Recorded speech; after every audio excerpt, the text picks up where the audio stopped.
Cool. Video good, audio good. All right, what's up, everybody? Stoked to be here. On time this time, not 9 minutes late. Me and Jake, we got some good stuff to talk about today. I'm sure you guys have seen, whether it be from Jake's video, Jay's video. I just put one out. You probably haven't seen that yet, but all the hubbub about a bunch of soft dudes actually being in charge of the Jalisco Cartel's paramilitary wing, which we're going to talk about today, which is a little bit nuts. So, Nate, let's just jump into it. Let's not be scared, okay? So, half of my comments want the names of the individuals that are operating as a Delta guy, as a Navy SEAL, and a Ranger, okay? I'm just going to put it out there. My job is not to put my family in jeopardy. That's my job, okay? Yep. I am willing to talk about something that's public knowledge, but I'm not going to tell you the name that I have, okay? I'm not going to tell you the people that I have because I'm not going to put myself in a position where some dudes show up to my house. Like, it's not that important to me. 100%. It's not that important. I called one person who is at the top of the food chain, and he said, yes, we know who it is. We know exactly who the Delta dude is, and we know who the two Navy SEALs are, and there's more than one Army Ranger down there with them. Yes, we know that. I said, okay. That's all I can do to confirm. You guys can come in my comments and act crazy if you want to. The other thing is that these are not new individuals. Mm-hmm. This has been going on for some time. They've been widely involved in it for some time. It's not like this shit just popped up yesterday.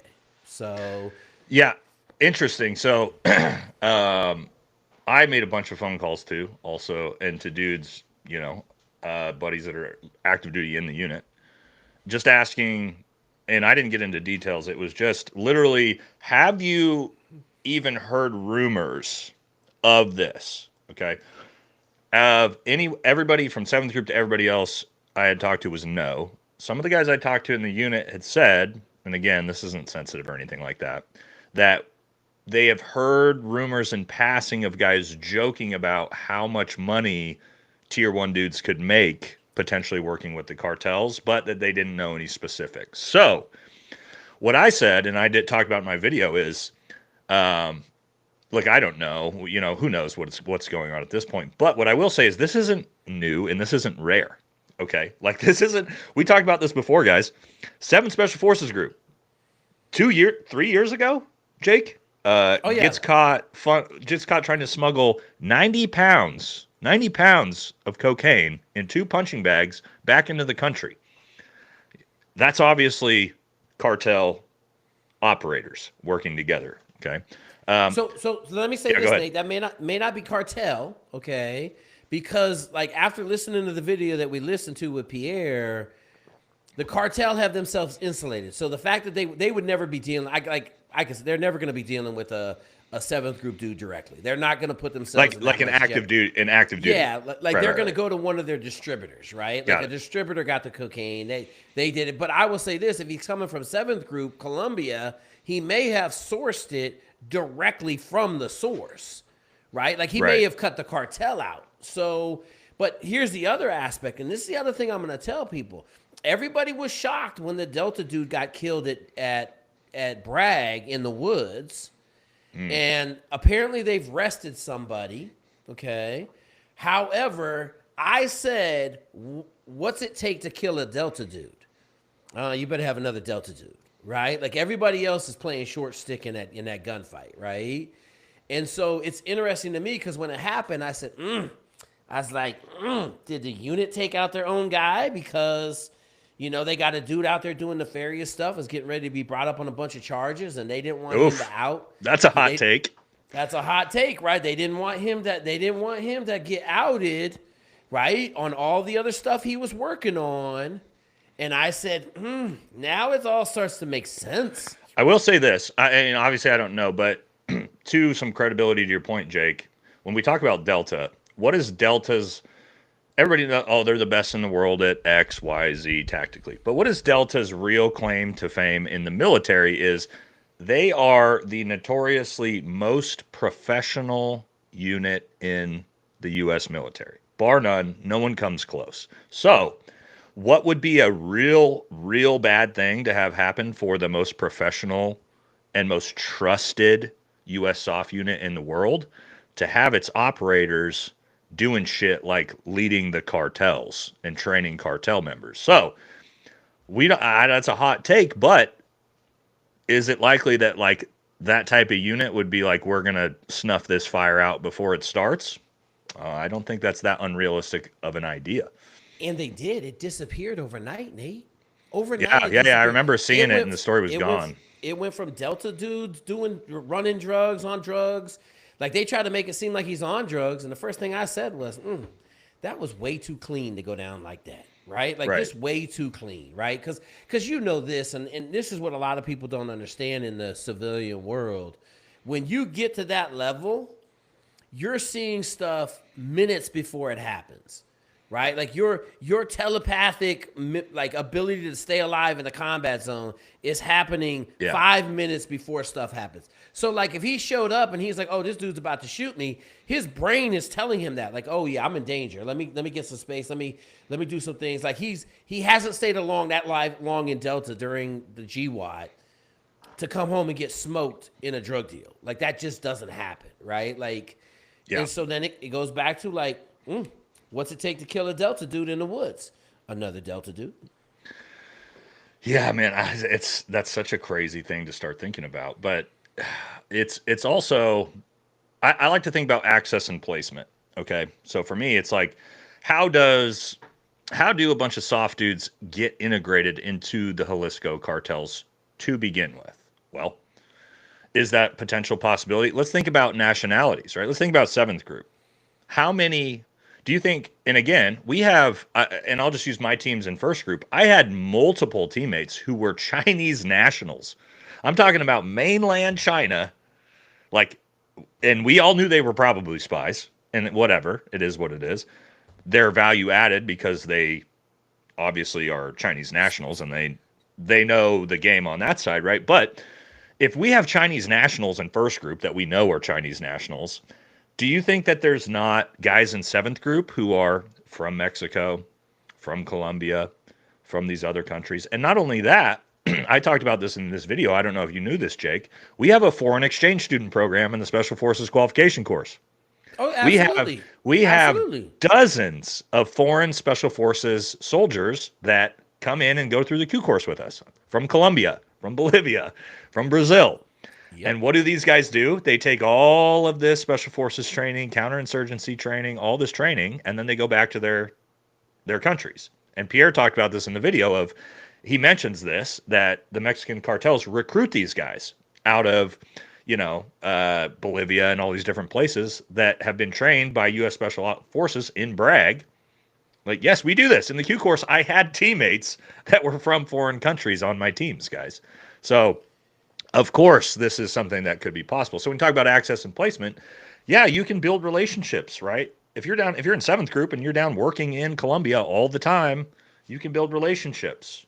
And what does that look like when you get out, right? Sean Ryan talked about that. I was about to say Sean Ryan, right? Like I showed that clip, his Megan Kelly clip, where he talks about, I had built a bunch of connections in Colombia while I was working as a contractor for the CIA. And guys do that, right? I still have contacts with Afghan interpreters that I worked with years ago, right? Nate, can we get them to send us some of the 300 night vision goggles? $300 night vision goggles. We do need some. Real quick, I got a super chat though from Europa Chronicles, $5. Thank you, brother. Nate, did you see that Trench Grenade wants to live stream with you and says that your CIB and ARCOM with V-Device are participation trophies? Yeah, so Jake, I don't know if you've seen, I obviously did a video making fun of this poor drill sergeant who decided to attack DJ Shipley on tactics. And he deleted I did see it. He deleted his video after I posted it making fun of him. But now he's trying to attack me because keep in mind, he's a drill sergeant, never been to combat, but he thinks my combat time, my CIBs, my rank, like they're all participation trophies because I didn't work for TRADOC. have him. Hey Nate, you know what I always say, bro? I don't know. I'm gonna tell this story. This is I've had two incredible experiences being challenged on the internet. Okay. Oh, and then wait, Jake, so he looks at my shadow box. Okay. So he comes to the comments, looks at my shadow box from 10 years ago, which is a shadow box from one of my deployments that says Staff Sergeant, and it's got CIBs, ARCOM Vs, ARCOM Cs, AAMCs, all these awards. And he assumes that I'm a Staff Sergeant. And I'm like, and so he writes this big thing about, you need to go to parade rest for me, Staff Sergeant, and like your highest award is an ARCOM. And I'm like, bro, that's a shadow box full of combat award ARCOMs. My highest award's not an ARCOM. I'm not a Staff Sergeant. And then he's like, when's your last PT test? And I'm like, he's like got his double chin, you know? And I'm like, bro, I am not all the things you just listed. I am not that guy that you want to compare your career to. But anyway, it's funny, man. So I tell this, Nate, the internet is abound with 6'11", 400-pound Thors, right? Yeah. So I you know, back in the day, I was had a little bit more bravado. I'd be like, hey, show up, man. We can fight, right? Like, I had a challenge last year. My wife made me take down $1,000. Yeah. I saw that. Come down here and get your ass kicked, okay? So I'm gonna tell you two stories that were very interesting from that context, being attacked online. I'm gonna make one really short. Guy on YouTube said he's gonna come and castrate me, kill my wife, hang me in the front of the house. And it's on Facebook. He hits me up on Facebook, Nate. Well, I'm not dumb, so I scour his whole Facebook. I get his whole family. Yep. Okay, I go into records. I find out where his mother lives. I call my Samoan connections because I know a lot of them live in Bozeman at Montana State. And I said, hey, who do we have that lives in Bozeman? They're like, oh, Tui's over there. Give me Tui's phone number. Hey, Tui, what's up, homeboy? He said, dawg, what you crazy Samoan dude, right? Played football at Montana State, never left, okay? I need you to go hang a note on this dude's door. You want me to fuck him up? No, not yet. Not yet. We ain't got to get him yet, okay? So I left a note on his door. And I said, you are not out of my reach ever. Yeah. And I put my name, Jake, okay? So I left that on God, that would be horrifying if I was some troll that decided to do that. Yeah. So I, as Tui, as soon as Tui puts that on his door, I hit send on 15 Facebook messages to his whole family. And the message was very simple. Either you control this dude right here, or I'm going to make your whole family disappear. And here's the list of 25 people that are going to disappear. Okay? Because you got my address in here. And this dude's making real credible threats. Okay, this was 2011 from Top Shot. Okay. Man, about 2 hours later, I get a phone call. It's his mom. Sir, I'm so sorry. In the background, I hear boom, boom, boom, boom. Someone's just getting trashed in the background. You got this motherfucker leaving messages on your mom's door. Oh, no. And she's like, his uncles are taking care of it right now. I said, I sure hope so, ma'am. I said, because you don't want me showing up in fucking Bozeman, Montana. And then the one of the uncles got on the phone. He says, sir, he's like, we are so dishonored. This is not how we were raised. This is not how he was raised. We are going to take care of him. Now, he's in the background crying like a little girl as his uncles beat him up. But I know this. I ain't have to worry about that one at all. Okay? Jake, I got to tell you, because this just happened last night. So for those of you guys who don't know, me and Jake, everybody who's in this public space, we get obnoxious threats and death threats and shit all the time, and via emails and personal message. I got one last night. Okay.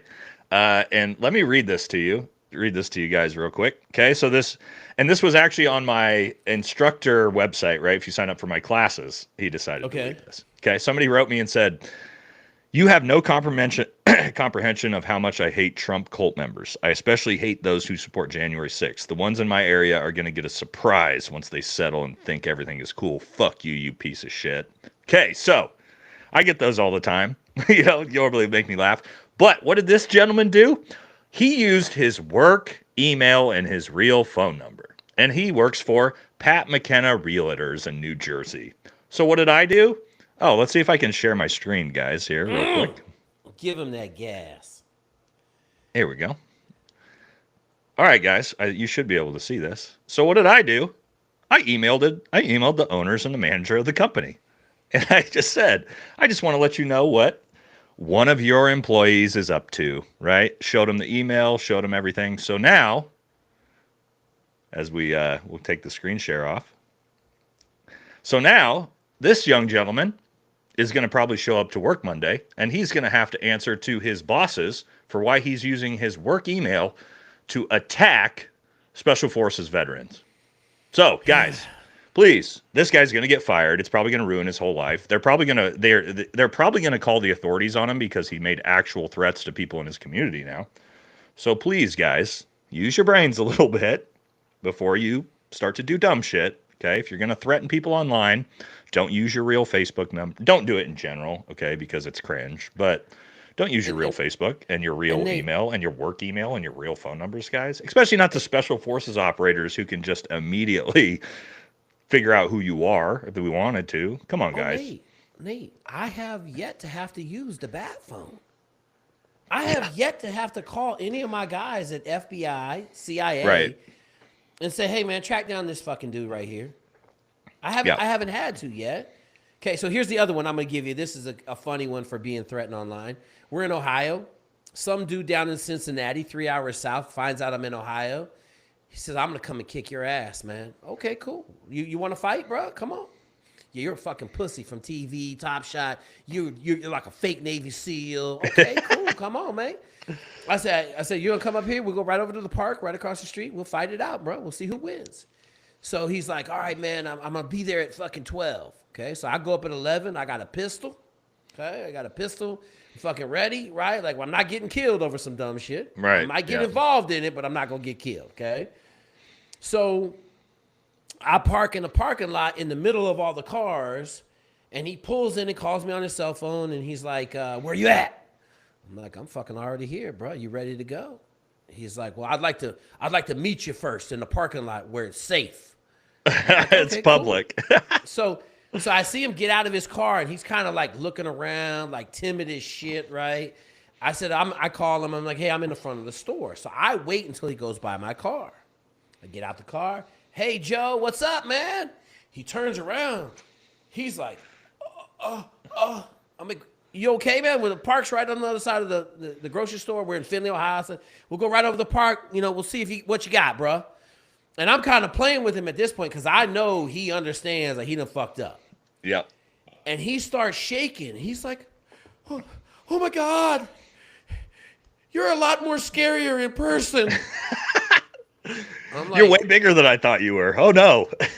He's like, I'm like, "Let's go to the park, man." He's like, "You're going to kill me." And he ran to his car. And I was just like, "Hey, bro, fuck, I don't know what to tell you, homeboy.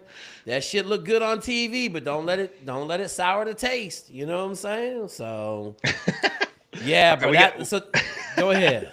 We got a little bit derailed there, but yeah, we did. Okay, so what are we talking about, Nate? We get back to I want to talk about likelihood. I mean, I know you talked about that. You've heard that definitely it is happening. I want to talk about like sort of risk versus reward in the actual possibilities of this being true, which I think is important. Okay, now people will do crazy shit and take crazy risks for money and a lot of money, and I can guarantee you, what is the Jalisco? Let's say hypothetically, what is the Jalisco cartel going to pay a former Delta Force operator, Green Beret, to train their entire paramilitary units? How much are they going to pay him? When they talk about they're bringing in billions of dollars a year, $2 million a year. I would say I would say probably a low end. I was thinking probably close to 5 to 10 as the head guy, right? The number one guy. You don't think that high? I mean, it's in the millions for sure. I would say I would say probably I don't think it's 10 because 10 is a lot even to them. Yeah. But would you say in the millions? In the millions, and I will say this: if they're happy with his work, then he may be popping 10 bonuses, right? Yeah. Like so that's kind of a good start point for I was like somewhere in the millions for sure. And so then you have to ask yourself, as a retired Green Beret Delta Force operator is $2 million a year worth the risk versus reward. The reward's high, but the risk, let's be clear. The risk is unlimited.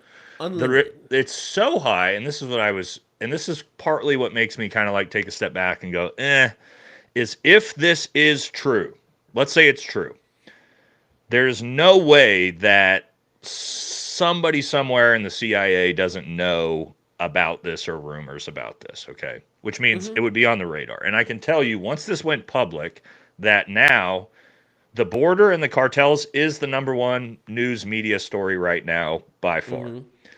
I have seen nothing about it on mainstream media, Fox News, and the biggest thing is left-wing news because, and let me kind of like break this down to why I think the left-wing news, if they thought this was credible, will run with it. Following the Livensberger case, what did we see? And what happened in New Orleans? Veterans are the biggest threat to America. The southern border is not the threat. That's what Democrats were saying on the news, okay? Yep. So, if the left could find out that a Delta Force Green Beret, 2 Navy SEALs, and a 75th Ranger Regiment SOF operators were the face of the Jalisco cartels, do you not think that they would fucking lose their minds at the opportunity to say, see, the military, veterans, MAGA, SOF, this is the greatest threat to the United States, not the southern border? But we haven't seen any of that. Not yet. Maybe the story's too early. Maybe it hasn't hit the mainstream media. What are your thoughts on that? Because to me, that's highly suspect that nobody has run with this. Like Fox News hasn't aired this, MSNBC, nobody's aired this. I'm not sure. Maybe it's too early. I don't know. What's your thoughts on that? Here's what I'm going to say, Nate. Their reach goes too deep. Whose reach? The cartel's reach goes too deep. So the cartel, I don't care what anybody says, like they got a hand on everybody. If you're in the bottom states they got a hand on you, bro. Like they just turned over and you mean police department in the United States? In the United States, congressmen, senators. Oh, absolutely, absolutely. Like that's the whole thing. Like, and let's not forget that it's a multi-billion-dollar organization, right? Like, you know, I watched the Pierre thing saying that Trump's doing all this.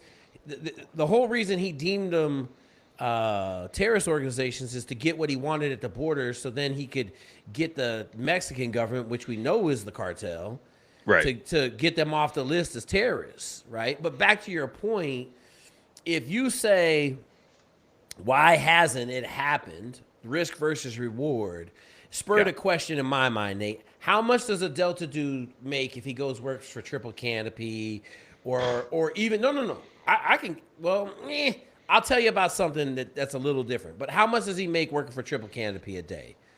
$1,500 now? A day, yeah, close to $2,000, $1,500 to $2,000 a day. $1,500, $2,000. You know, during the war early, it was as high as $3,000 or $4,000, right? Yeah. Like I looked at it about probably, I was gonna say maybe because I weighed this too. I'm like, let's look at alternatives of doing the same thing on the U.S. contracting side, and I was like, he's probably making about 25% of what he could with the cartels, which would be about like $500,000 a year for maybe 6 months work.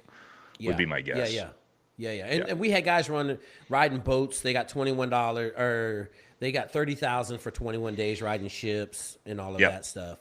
But I'm going to tell you this. I know a pilot that flew for one of the Russian oligarchs and he only got $200,000 a year. However, he got full access to a G5 jet and he could use it anytime he wanted to go anywhere he wanted. That's kind of nice. So it was like, he had the job for like 9 years. And, he got out of the job when he said they got shot up in Africa for the 3rd time. He said, man, I couldn't fly back under 10,000 feet from Africa knowing that we had all these bullets. He said, eventually you're going to get killed. So I was like, I'm all right. So that's interesting. I don't think about it that way. I just think about like, how many guys do you know that are in prison for doing real crime? Okay. Yeah. And that, right? 100%. What I don't want people to think is like, oh, the risk is too high, so guys wouldn't do it. That's not what I'm saying. I'm saying when you're a Delta Force operator, like you're weighing things, right? And like, what I mean by that is like, he's not a dude that has to go work at fucking Chevron when he gets out, right? Like, oh, he could go contract over here for $500,000 for 6 months work, or $2 million for 6 months work. One has no risk. The other has the risk of going to life in prison. Is that like, what's the cost benefit analysis on this? You know what I mean? The other one has Ginsu Hellfire. yeah, right. Yeah, like you're just gonna your boys from the unit are gonna show up one day and kick your doors in, and you're gonna go night, right? There's some high possibility in that. Hey, real quick, super chat from Zuby. Thank you, brother. Isn't it smart for the, and this is good because it goes with what we're talking about, would it be smart for the U.S. military to call this out before the news? Hold on, guys. Oh, my camera died. Jake, you talk. I'm gonna fix my camera. Okay, brother. So I would say this. There's a news. Let me just talk about being in the news, okay? You don't introduce anything bad to the news cycle, because that way it may not have ever got to the news cycle and you introduced it. So one of the rules of media is if you got something bad, there's no such thing as getting ahead of it, right? Like there's no such thing. Now, if it's a personal issue with a single person, then yeah, you can get ahead of it. But if it's an organizational issue, you're just going to have a massive plan for when it hits, and then you're going to attack it. Okay? Something that I would think that you'd want to, like this, it's already out there, it's coming. They're going to control it by controlling the media like we're already seeing. So, hey, shout out to Joey Moya. Mug dropped $10. I love it. We in the Bat Cave 100%. I'm going to get the Bat Cave set up. I got to do this back wall over here, move all this stuff over there, and then we're going to have the most gangster setup with scuba tanks and everything. And I got to get a little bit wider vision.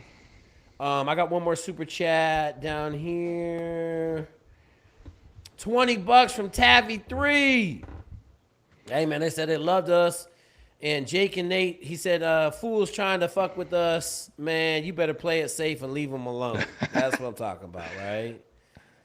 All right, well, what we could do, I can restart everything, and we can have the regular camera, or we can just say fuck it, and you guys can deal with my... We're good enough. It's not too bad, Nate. All right. Sorry, guys. Nate, do you not have the little battery plug-in for it? I just switched it to that. I was using the old battery. But the problem was... you were using a battery?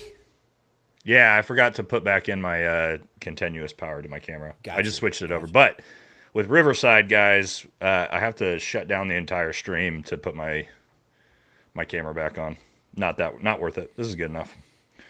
All right, so I got a question. It is probably for you, but I got a good one on this one. How many grenades can you throw out of a backpack in 30 seconds? Period. I would say. Yeah, this is a good question, man, because like I tell people like in Aruzgan, which is the exact area that Tim Kennedy tells his stories at, including Fob Anaconda, which he says he was stopping being overrun, which my ODA in 2018 actually stopped from being overrun. We carried a ton of grenades in that area, so I'll give him credit. It is a very grenade-heavy area. The most I carried ever on an operation, me personally, and again, this was like, we were heavily focused on carrying grenades, was 5 frags, 1 thermobaric, and 1 incendiary on me personally. So technically that's 7, and that was way more than everybody else is usually carrying. So how many can you throw in 30 seconds? Under duress, because I'll tell you, I've watched myself and my buddies in a near ambush trying to throw grenades, prep and throw grenades into a compound while being shot at through doorways. It's way harder than you think at nighttime, trying to get the pins out, trying to get them ready. You're going to get maybe 2 grenades off in 30 seconds. If you're like ready, they're prepped, you're good to go. You're not hucking 50 grenades in one setting, guys. It's not going to happen. Okay, Nate, do you guys prep your grenades? So like we bend down one of the tabs and then we put a wrap of duct tape on them, or we put a rigger's rubber band, right, to hold the pin to it. So it's almost like it's got 2 safeties. You got to pull the pin, then you got to get you just wipe the rubber band off. Did you guys have them prep like that also? Yep. So what we do, one sec, I'll get to these super chats real quick, guys. So what we would do is same thing. We would bend one over and usually like wire cut the other one and then duct tape the handles down. So basically all you had to do was, and you'd have like a pull tab on the electrical tape, you know what I mean? Yep. So you guys realize it's like a spot of the tape that's not taped down where you grab it, you undo it, then you only and the reason why you do this is like if I can't get that prong out, having only one there, if I need to, like I can grab it and yank that fucker and it will come out if I need it to, like man strength it through. Whereas if you have two of them like rolled over, not prepped at all, guys, gloves on, like getting shot at, that's nobody wants to be in that situation. So yeah, we would prep them pretty similar to that. Oh, real quick, right. Super chat from Taffy3, $20. Thank you, brother. Got you, Nate. Got you too, Nate. Y'all stay safe. Love these lives. Does SF leading cartel worry you if it's true? I mean, I'm not like stoked on the idea that like Delta Force dudes and Green Berets and SEALs are training like the entire paramilitary unit of the Jalisco cartels. That's kind of scary. The likelihood of it, I don't think is that high necessarily, like large scale, right? Like, so I don't know, but also, yeah, let's see what Jake has to say about that one. Okay, so Nate says it's unlikely. I'm gonna flip it around and say, how did the Jalisco cartel almost take over all of Mexico?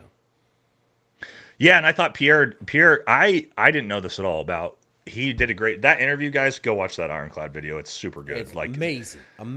Part of what I say in my video is like initially when I heard that, like Jay sent us that, I was like, here's the story. I was like, oh, bullshit, right? I just immediately was like, bullshit. And then I watched the Ironclad interview with Pierre, and I was like, oh shit, dude, this guy, the guy who said it knows more about the cartels than anybody I've ever heard. And he walked us through like how the Jalisco cartel actually formed. And the difference was, guys, like as he explains it, they were a paramilitary unit that became a cartel, whereas most cartels are a cartel that try to get better at, paramilitary stuff. So like Jake said is like, no, this isn't just like a cartel, not the Jalisco cartel. This is a legit high-end elite paramilitary organization that decided to start doing illegal activity, right? Oh, another one. So everybody was hazing me about the SA-7s, which is a shoulder-fired anti-aircraft Russian missile. Okay. Supposedly, guys, the same weapon system that brought down the helicopters in Operation Red Wings. Supposedly, just so you guys know what Jake's talking about here. Do you want to hear a little Red Wing trivia, Nate? I mean, my channel's been begging me for the Red Wings video forever. I'm gonna get to it because I have a bunch of information on the backside commo failures, right? But Jake does too, right? There's so much controversy in that. But yeah, why not? Spin it off. Everybody loves it. How about Stinger missiles? I mean, that's the Mujahideen special right there, brother. That's how they beat the Russians. They got shot down with Stingers. Not SA-7s, and it was not RPGs like they claim. They got hit with Stingers.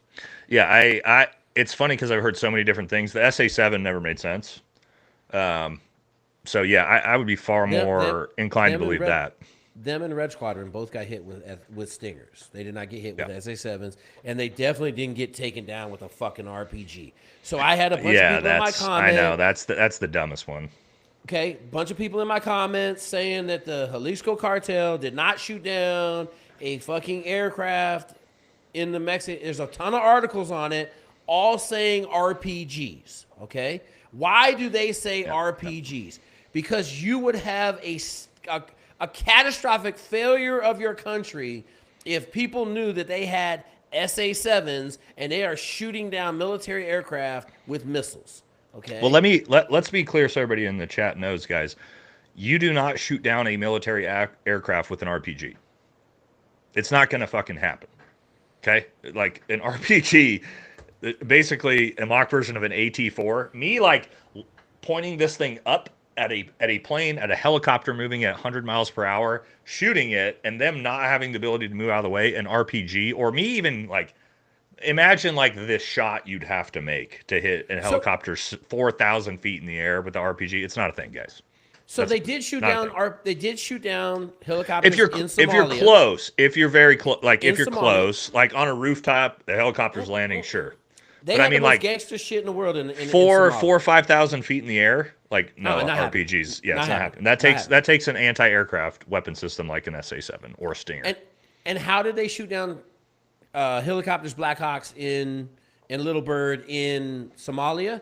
They had pits dug in the road that they covered, and then a guy would lay on his back with the back of the RPG for the backblast in the hole, and they were shooting down helicopters that were 100 feet above them, and they were clipping the rotors, right? Of course. Like, yeah. Like, it's possible, but the helicopter has to be at the ground. Like, you're not shooting down a traveling helicopter. It's a helicopter that's literally letting the troops out for the most part. It's a little bit different. Yes. But anyway, get back to your point about the cartels using SA-7s. I don't know why would people think the cartel, like the Jalisco cartel that brings in billions of dollars a year, they wouldn't have access to something as basic as an SA-7? Why would people think that's so surprising? To me, that's common sense. Of course they do. And I saw another article where they had javelins. Like, and I haven't even watched. Be surprised. So there's a couple dudes that cover narco stuff. They got millions of followers. And I started watching some of the stuff because there's a bunch of video. I thought I had a picture of a guy carrying an SA-7, but it wasn't an SA-7. It was just it was a grainy video. And I couldn't see all of it. But I'm telling you, man, like, this is the stuff that I don't even want to debate about, right? Do they have SA-7s? It's a narco paramilitary unit. You better believe they have SA-7s, okay? Do they have 50 cal machine guns? Well, we know that. They're running around in technicals, okay? They're running around in up-armored SUVs. Like, yeah. You better believe they got it, right? Like, come on, man. Like, do they got radar? Like, I wouldn't be surprised if they got a whole radar installation, and they're like, oh, yeah, here they come. You know, we know they got thermal. We got we seem to think, and this is one of the things, in our military, most of our technology is at least 5 years behind, if not 10. Okay. Oh yeah. They're buying shit off the shelf right now, the freshest, hottest thing, like integrated night vision with thermal, right? Like, I don't know. Anyway, we got off track a little bit. We're gonna talk about another topic here. I have to. Somebody said they have MRAPs. Yeah, I mean they do. I've seen them rolling around in literally up armored military vehicles. Mm-hmm. Yeah, that's not rare. All right, we're about 40 minutes in. Why don't we switch gears and go to our next topic? What I think is this is going to be a little bit of a transition here out of insanity, and then we're going to talk. What are we going to talk about next, Jake? We talking about kids, right? Yeah. Okay, so me and Nate both talked about doing a video. We're going to talk about it here. I have 3 boys. Nate, what do you got? Boy and a girl. 14. He had a 14-year-old boy and a girl. Okay, so here's the question that we're going to bounce back and forth. So Nate, we'll start with your boy. 14-year-old boy. I got a 13-year-old boy. Same place. You got 8th grade. I got 7th grade. Okay. Would you want him to go serve in the military? Let's start at the military level first. Would you be pro or against going to serve in the military? Not only would I be pro, but that's like the active plan to get him there. The idea being either West Point, the Naval Academy, Air Force Academy. I'm trying to do it the smart way for him, right? Because again, Dad went the enlisted route. I went the enlisted route. Didn't necessarily have to, but for him, right? Now that I know how the whole system works, and we're talking about opportunity, success, all those things. I'd like him to go to one of the premier academies. But yes. I mean, I've made videos on this. Joining the military, if you are 18-year-old man, unless you're going to go work construction for a couple years, get your hands dirty, blue collar, I think it's the easy button. It's just the easy button to lifelong success for a young man. Absolutely. All the things you're going to, let's say you do 4 years. It's not just about like, oh, you're going to get set up with the GI Bill. But yes, those are important things. But you are going to, at 18 years old, right?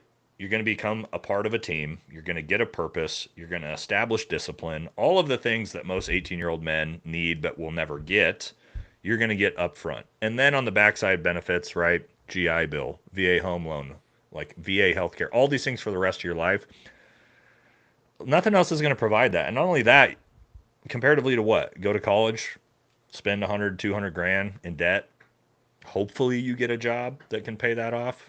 Or you do it for free once you get out. So from the military standpoint, like all my kids, like, yes, easy button. Even your girl. That's the baseline. Yeah, Air Force though. Only Air Force. No, that's fine. Because if that's the case. So I would make an argument, right? Like, that I agree with your statement. Like, I wholeheartedly agree.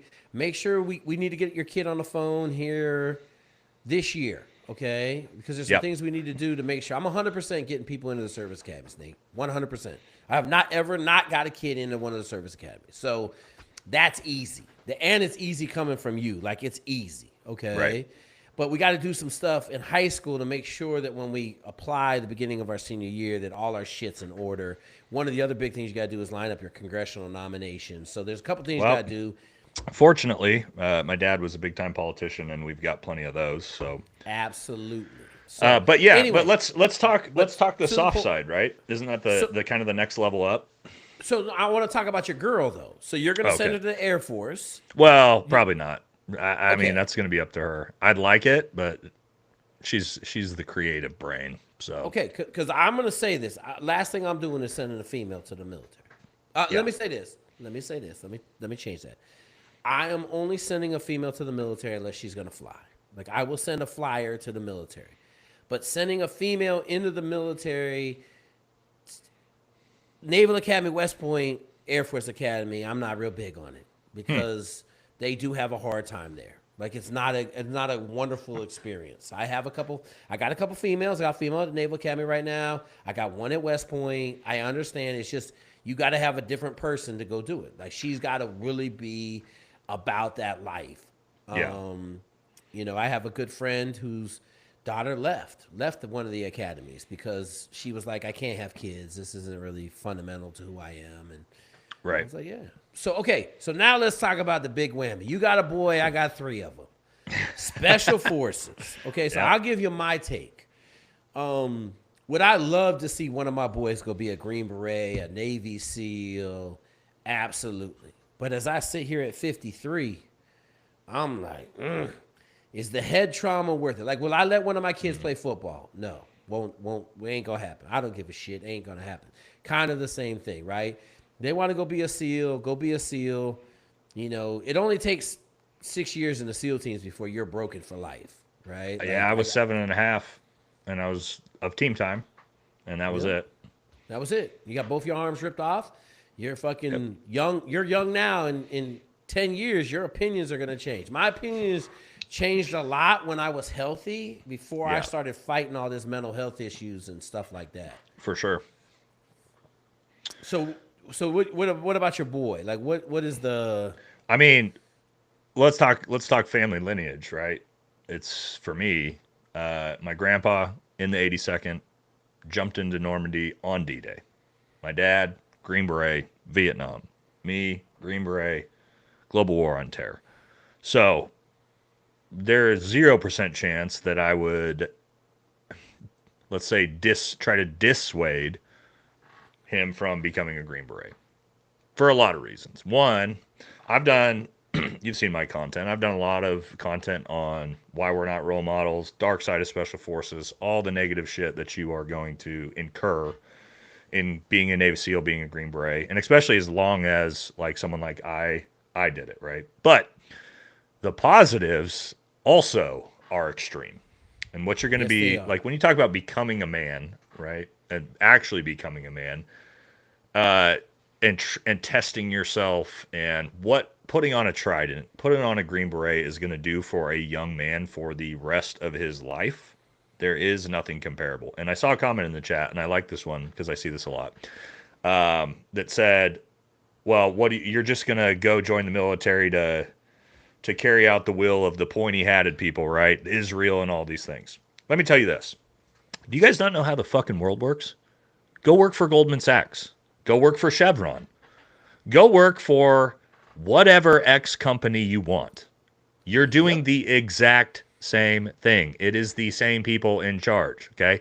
You're not better than anyone because you decided to go work for a civilian company who the same people are in charge of. So if that's your reason for not joining the military, you're dumb as fuck. Sorry. Well, and Nate, didn't mean to hurt your feelings on that. But let's be real. Like the system is the system is the system. Whether it's the civilian side, the government side, contracting side, it's all bad up top. Okay. But for me, there's 1,000 positive reasons to, one, join the military, and two, to go soft. If you're gonna join, I tell everybody this, if you're gonna join the military and you want to make a career out of it, then you should want to get to the other side of the fence in whatever capacity, whether that's SF, SEALs, Delta, civil affairs, PSYOP, aviation, I don't care what it is, have the goal to go to the next level in special operations, because the next level is special operations, okay? But again, the military also isn't for everyone.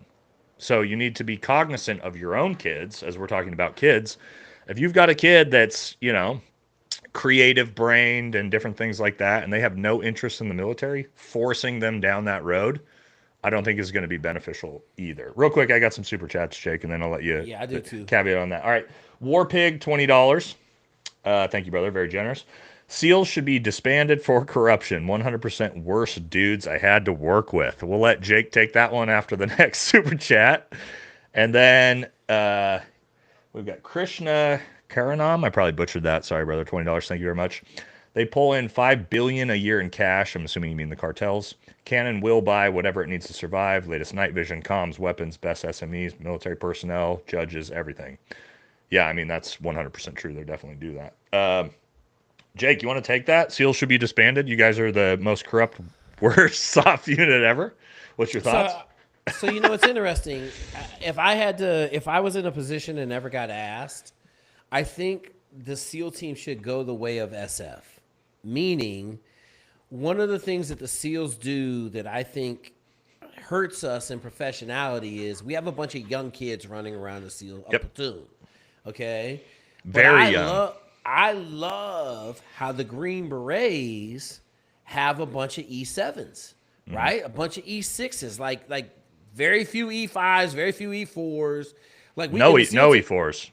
No E4s. Okay, so in the SEAL teams, you're gonna have a couple seamen in your platoon, right? Like they're gonna be junior, maybe one. I had one in mind. Chavez was a seaman, an E3. So if we just allowed E6s to serve in the same platoon and E7s, and we didn't cut it off at chief, we could have a more professional environment because you would have an older SEAL platoon. Now, what do we have problems in staffing in officer corps and E7 and above.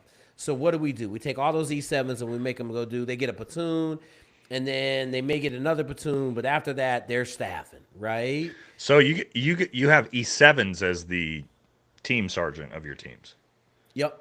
Yep, E7. Yeah, that's much different than how we're. And we don't have a warrant, right? You guys have a warrant. I've seen E7s that have a junior position on an ODA. They Absolutely. Are the secondary to the higher ranking E7. That's like how much different we are over there. Yeah. And the other part of it is you guys are rolling in with some experience. Unless you're coming out of the 18 X-ray program, you're coming out of infantry, which is a similar job. Whereas in the Navy, there is no similar job, right? Like you're always going to be a new guy in the SEAL teams anywhere you come from, unless you come from the Marines. Do you think I've talked about that when I made basically some of the two same arguments when I've said why I think the SEALs struggle, and one of the biggest one I've said is, well, the Navy doesn't have an infantry to pull from, right? Like, and again, even as an 18 X-ray myself, everyone around me was either infantry or came from that background. So you have this massive amount of knowledge. Do you think that part of the problem in the SEAL teams is that you have an entire force of guys who don't have any infantry or sort of combat arms background who then come into the SEAL teams? Like, who's teaching you? Like, guys who also didn't have combat background? Like, how does that actually work, So that's one of the things that, like, for me, when I got in the SEAL teams, I was a fucking savage, bro. Like, there wasn't a lot. I tell people there wasn't a lot that I learned SEAL team wise, other than like I knew how to rappel, right? Did I know how to fast rope? No, it's the same thing with gloves on. Okay, so I didn't really learn nothing there. Shooting wise, I didn't learn other than natural point of aim, natural point of impact, but I didn't learn anything shooting wise, right? Yeah. Woodsman skills, navigation, all that stuff, I didn't learn nothing. Like I grew up in the South Fort Lewis. Like I fucking woodsman skills, tracking. I knew fucking tracking from first grade, trying to find a fucking raccoon who had a leg hold trap on him in the fucking in the gulch down by fucking First Street, right? Like, so tracking wise, like all of that stuff. But when you come into a SEAL platoon, the E5, really the E5 and the chief, but there's a ton of like just fieldcraft teaching, right? Like, hey man, you keep walking through that fucking bush, bruh. You have the 60. I need you to walk around that bush, right? And then I remember we were doing night patrols, man, and we weren't running night vision the whole time. And my chief goes, hey, man, how do you fucking know where these trees are at? I was like, what? He goes, these fucking trees. You always walk us around the trees. Most people walk us through the trees. I said, fuck, chief.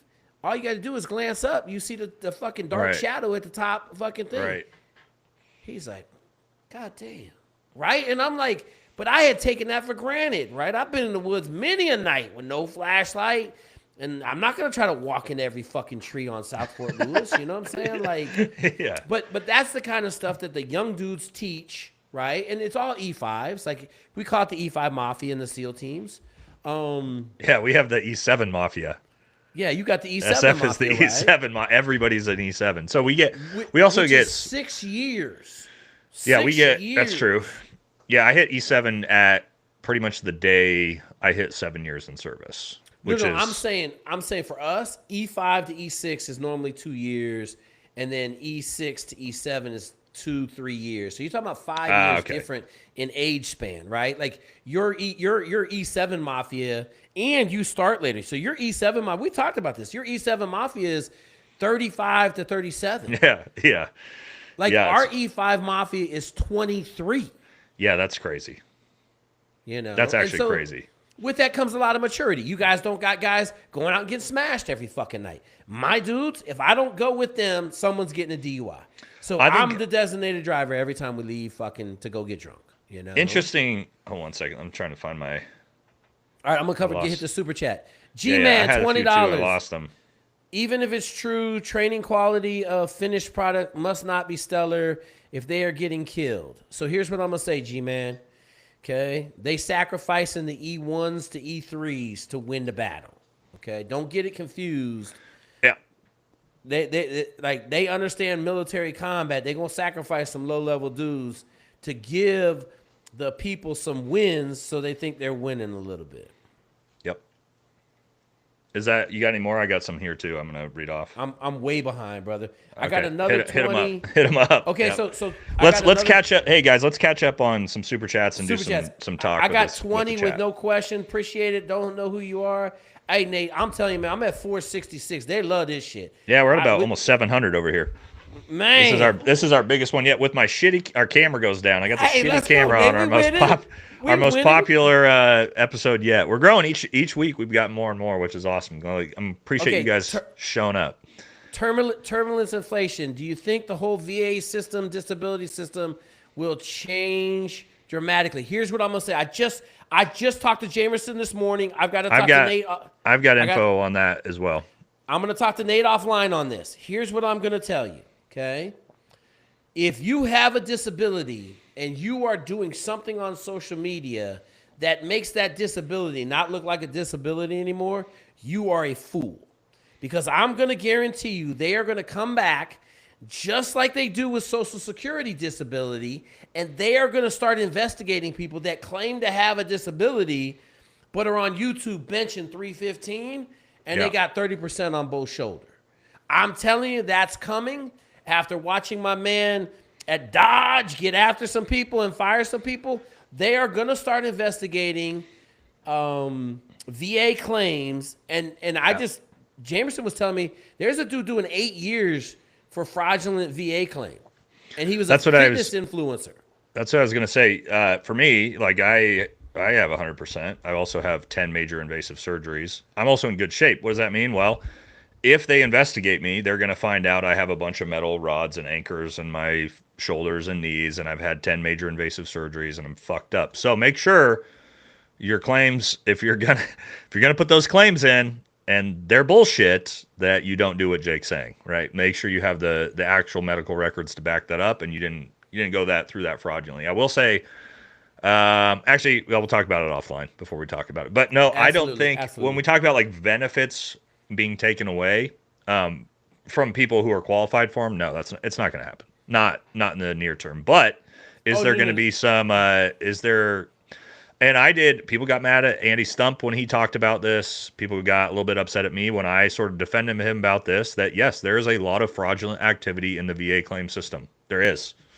And are they going to look into that? I don't know. If they do, are they going to find a lot? Yes, they will. We'll see. Yes, they will. Yes, they will.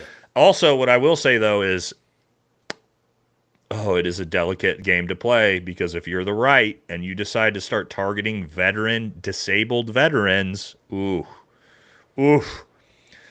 that's a gamble. That is a political gamble for you. It's a little different. Even if there is a bunch of fraud and there's a bunch of people taking advantage of the system, when you go after disabled veterans, the backlash can be severe. Let me hit these super chats real quick. Let me say something real quick. It's a little different than finding fucking 18 million dead people on Social Security. Right. Okay. Yeah, everybody can go, that's bad. But when you start targeting disabled veterans that are, like, especially from the global war on terror and things like that, Vietnam veterans, tough game. All right, real quick, super chats. Kangaroo Bot, $20. Thanks, your brother. Appreciate you. Eric Prince said it best on Andy Stump's podcast: join the most elite unit you can, because you'll be much more happy with the people that you serve with. That is a great quote. I know I must have missed the super chat. I'm sorry. Well, I'll get back to. Actually, I see some here.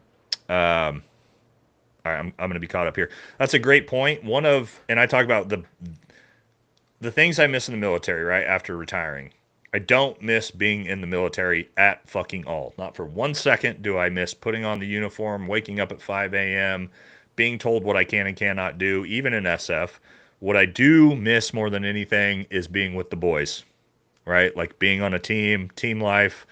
And if you want to be around, like Jake would say, hitters, right? Like dudes that are seeking out to being the best in the world at the job they're doing, then yeah, you want to be in a tier 1 unit. You want to be in a tier 2 unit. Why would you not, right? You're around people that want to be successful. Nobody got there, became a Navy SEAL or a Green Beret by being lazy and not giving a fuck. It's not a thing. Mm-mm. And the other thing, it kind of ties into my question, right? I wanted to go SEALs because it was 6 months of hard training, and I felt like going in the Marine Corps was the same 6 months of hard training at TBS. The only difference is in Marines take that hill. I have no control over my casualty rate. As a Navy SEAL, oh, buddy, if I'm not fucking up 100 to 1 in odds, I'm not fucking taking it, right? Yeah.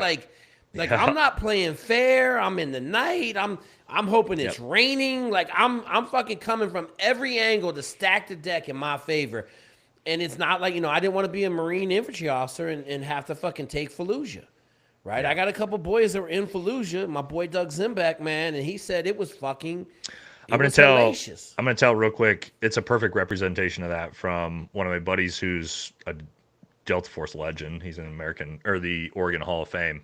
He was in Fallujah. But one sec, let me hit these super chats real quick.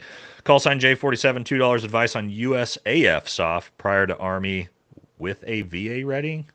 I'm not sure you mean as prior Army with a VA, which means you got out, you want to go back in. I don't know. I doubt you're even going to be able to be qualified. Their standards are so much higher than everybody else's. Like getting a waiver in the Air Force Spec War is like not a thing, from what Aaron has told me. And let me say this. You're trying to select in a community that has 150 people show up, and they're selecting 5 to 7 guys right now. They are also coming down 50% in their Air Force Special Operations manning. So TACPs was at 42% or 4,200. They're coming down to a little under 2,000. AV Spec War, Air Force Spec War is the worst place in the world to be right now. Yep. Worst place. And it's the hardest to succeed in. Like when you talk statistically. All right, real quick, let me get through these super chats. I'm getting blown up. Krishna Karanam, again, thank you very much, $5. Maybe Buds is so physically demanding that a lot of older, me and Jake have talked about this, a lot of older dudes just won't make it through that pipeline. Jake can comment on that. That's 100%. We've talked about that. You're just 35-year-old dude is just not going to make it through Buds. It's not. He ain't gonna make it through Buds. But I will say this. And this goes to my super chat, right? If recruiting from the Marine Corps, every SEAL platoon has probably 3 to 4 Marines on it, same as an ODA team. Yeah, we do actually. I think the Marine Corps is an awesome feeder program for SEAls. The Marines that I knew in the SEAL teams were more mature, had a better understanding of what we're trying 100%. To do, grew up in an infantry unit, and they were fucking hitters in the SEAL teams. On the ODAs, too.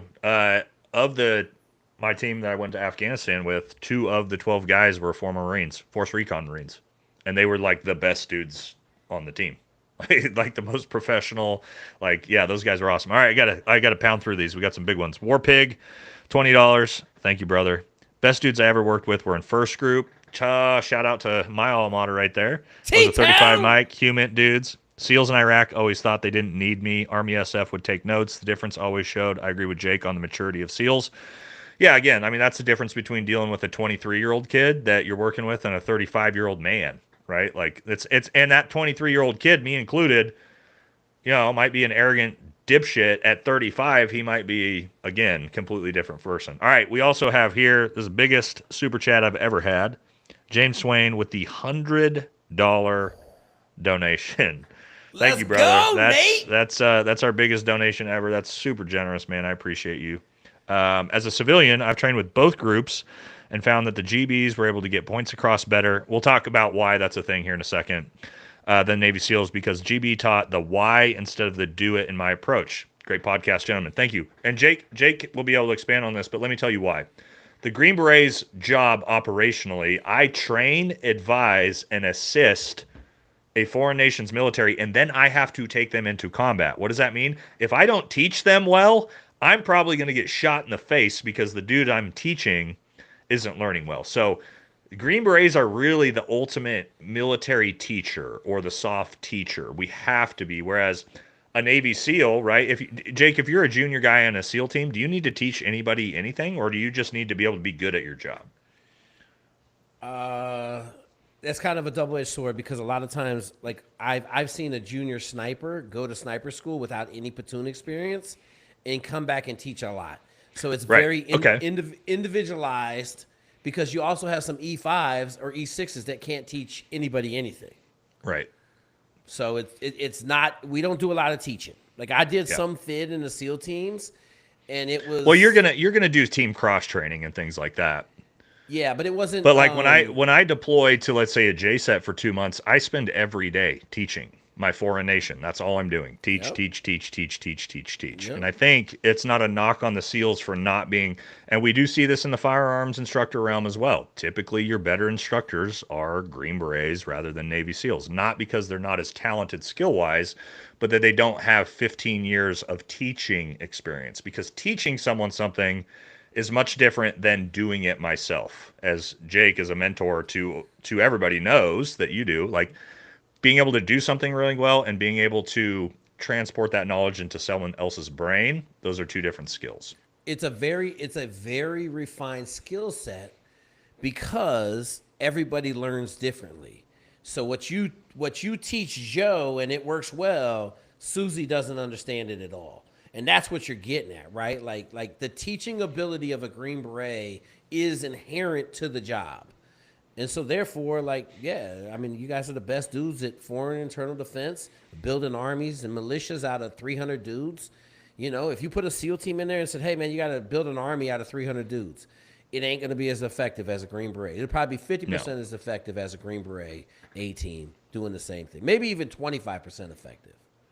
But I also tell people, like, there's like positives and negatives to that approach, right? You can't take 12 Green Berets and go take Fallujah, okay? So if you need a SEAL team or a Ranger battalion team to actually go hit an objective and do things unilaterally, our unit can't do that. I can't help you with that. So that's, like, again, depending on what unit you want to be a part of, understand, like, the jobs are different. Another super chat real quick from Taffy. Thank you. You're always donating. Appreciate you. It says, Nate, can we get a video recommendations on rifle setups for civilians? I do get asked that a lot. Yeah, I could talk about that. Hey, just so you guys know, we're starting a second channel soon. Once I finish the master's program, we're not far away. Valhalla Tactical Fitness. It'll be heavily focused straight on fitness and firearms related stuff. So we'll get into that once we do it. I'm going to say this. I'm going to put my vote in there, Nate. Make sure it's piston driven. Okay. That's pistol driven? Piston. Piston driven. If I'm setting up an AR platform, or like I'm an AK guy, I'm a 7.62 by 39 guy, it has to be piston driven. Oh, I see. Like I don't want to have to worry about, because I'm a big survival dude. Anytime I have a gun, that bitch is about survival. I cannot worry about my fucking shitty ass ammo having my gun go down in 300 rounds. Okay? Yeah. I mean, and in the firearms world, you get what you pay for, right? So that's also what I tell people too. It's like if you're gonna invest in a new AR platform and you want to spend $600, okay, right? But what you're gonna get, right? When this is also what I tell people as a self-defense firearms instructor is, when it comes to buying stuff like Jake's talking about, do you want to be cheap when it comes to buying something that you are going to maybe need to save your life? That's how I look at it. For me, I'm not trying. That's not where I'm trying to save money, guys. Is like skimping out on my self-defense weapon or whatever I'm doing. Okay, but yeah, we can get into that. All right, we're cooking. All right, I'm caught up on my super chats. Thank you, everybody. Very generous. Do you got any more, Jake? I don't have any more super chats. I don't have any more questions. So all my questions got answered. Hey man, I just want to tell everybody, man, listen, me and Nate are doing this. You know, we figuring it out. We on episode 4. We dropped some content. I know I dropped a couple videos off of it that did well, like the day in the life videos. Hey man, like we're not putting out shorts anymore. Me, Nate, Jay over at Green Beret Chronicles, Aaron at One's Ready with Peaches, the Wardroom podcast. Like, look, we in this. Also, we guys, need y'all to support. Which you guys are. I'm at over 700 right now, which is cooking. I'm at 500, Nate. We all right, killing it, baby. We're like almost double. I think we're over double where we started 4 weeks ago when we started. Thank you guys very much for showing up. This is like more than I get in my own lives. So absolutely, you guys like to watch us together more so. But also War Room podcast, guys. If you don't, we got 1,200 people there. If you aren't already subscribed, me and Jake are on there every single week. Go over to the War Room podcast, subscribe to the channel. It's awesome. We do the same type of thing, add a few more, level-headed gentlemen over there than me and Jake are together, right? Me and Jake spiral out of control a little bit together. But one more super chat real quick. How do I feel about Sean Ryan being a drug runner? I just can't get over this guy. I don't trust him, but can't put my finger on it. I put him in my video. I talked about how he said he ran drugs. I don't know, man. Like, to me, I got nothing against Sean. I think Sean's got really interesting content, but like I don't understand how you supposedly ran drugs in Colombia for 5 years and like you're free to talk about it and there's no repercussions of that. To me, there's like CIA. I was gonna say there's two things: either CIA involvement or you have brain fart. What is it? Immunity. Because I'm gonna say this, Nate. But I don't know, guys. I don't know enough about it. I like Sean's stuff though, so. I'm going to throw this out there real quick, Nate, because this is a neat one. Girl at the Air Force Academy playing Truth or Dare with her roommates admits to killing a girl in high school. Oh, my God. Okay. Her and her boyfriend go to prison for a long time. Wow. Right? I think at some point people get ahead of their skis and start believing that they're bigger than they really are. Well, we've seen that with a few people recently who've lost their social media credibility as well. Yep. So back to that 2025 is not the place to be lying about shit because there's way too much access to information and you're going to get popped. So, like that's what I say about Sean Ryan shit. Like, yeah, Sean, you don't want to admit to too much, right? I got some skeletons in my closet I have never talked to anybody about. Well, that's what I was going to say. I don't understand it. If that was me, let's say I transpose lives with Sean and I was doing that in my free time before I made the journey, you would never fucking hear me ever say a word about that to anyone ever. That would be buried so deep in so that's why when you guys say that, like, I don't know, guys. Yeah, I don't know. It's not something I would fucking talk about. I know it's not something Jake would talk about, but to have the confidence to talk about it freely on the Megyn Kelly show, you got some type of protection. There's no way you don't. Like, it's not a thing. But Sean Ryan ain't the smartest cat in the drawer, dog. He ain't the sharpest knife in the drawer, bro.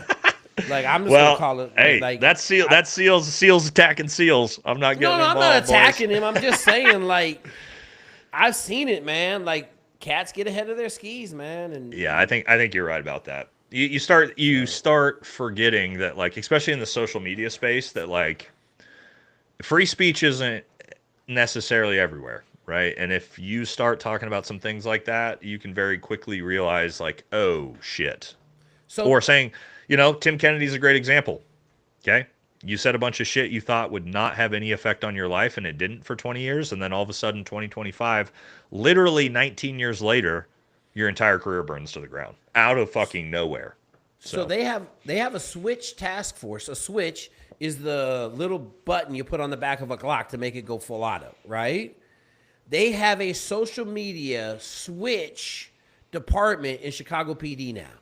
They are turning the social media. They will hunt them down with the switch on the back of their gun. Like you're basically turning yourself in for having an automatic pistol in Chicago.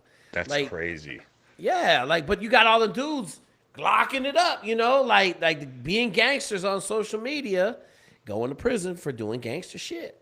So that's wild. All right, we are at almost an hour 15. I think that's what me and Jake are trying to keep it at, right about an hour 15 each week.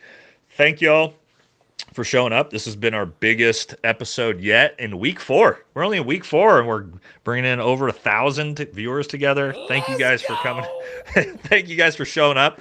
Just watching me and Jake rant about random stuff. We appreciate you guys. Love you. Thank you for all the super chats on both me and Jake's channel. You guys are super, super generous. And I just appreciate y'all coming in and listening to us, talk a bunch of shit. So anything else, Jake, before we sign off? I don't. Do you shut this down, Nate? Do you? Yeah, I think I think I'll do that. All right, I'm gonna call you on the phone. All right, brother. All right, guys. Yep. Thank you very much, and I'll see y'all Friday for the War Room lives, and then me and Jake next week. We out. Gone.